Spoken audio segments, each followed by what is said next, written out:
Opening. Okay, I'm just going to say it. The original Super Mario Kart is overrated. Now, before anyone grabs their blue shell and comes after me, let me clarify. I'm not saying Super Mario Kart is completely worthless. It was obviously important for the history of racing games, and without it, we probably wouldn't have the Mario Kart series we know today. But being influential doesn't automatically mean being good. And when you actually go back and play the original Super Mario Kart today, it becomes pretty obvious that a lot of the praise comes from nostalgia rather than the actual quality of the game.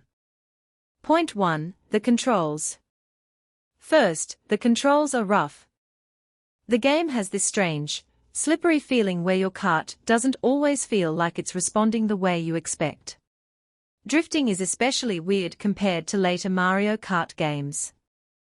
Now, I understand that this was the first game in the series. Obviously, Nintendo hadn't perfected the formula yet. But that's exactly the problem. If I have to constantly remind myself, well, this was impressive for 1992, then I'm not exactly having a great time playing it in 2026. Point 2. The tracks. And then we have the tracks. Some of them are genuinely memorable, but a lot of them are basically flat rectangles with a few obstacles thrown onto them. There's very little of the insane track design we associate with modern Mario Kart. Compare the original game to something like Mario Kart 8 Deluxe. In 8 Deluxe, you have tracks going underwater, through space, upside down, through giant cities, and all kinds of ridiculous environments.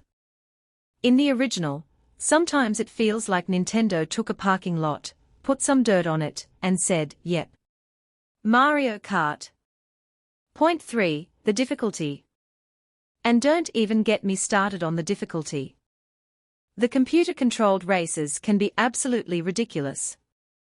Instead of feeling like you lost because another racer was better, the game can sometimes feel like it just decided that you weren't allowed to win.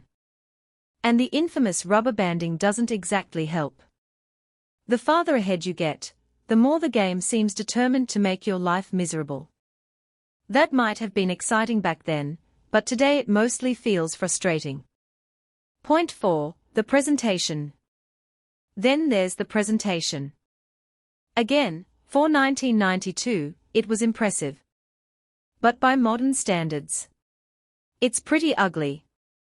The Mode 7 graphics were technically cool, but you've got tiny characters, repetitive environments, and tracks that can be difficult to visually read.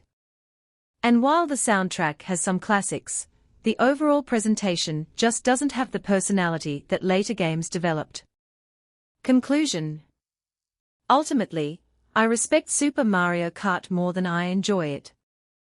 It created one of Nintendo's biggest franchises, introduced the basic formula, and laid the groundwork for decades of kart racing games. But if you remove the historical importance and nostalgia, what's left is a game with awkward controls, frustrating AI, simplistic tracks, and presentation that hasn't aged particularly well. So if you love the original Super Mario Kart, that's completely fine. But if someone tells me it's one of the best Mario Kart games ever made, I'm sorry. I'm picking Mario Kart 8 Deluxe, Double Dash, Wii, DS, basically half the series, before I pick the original. Super Mario Kart walked so the rest of the franchise could drift. And honestly, it should probably stay in the past.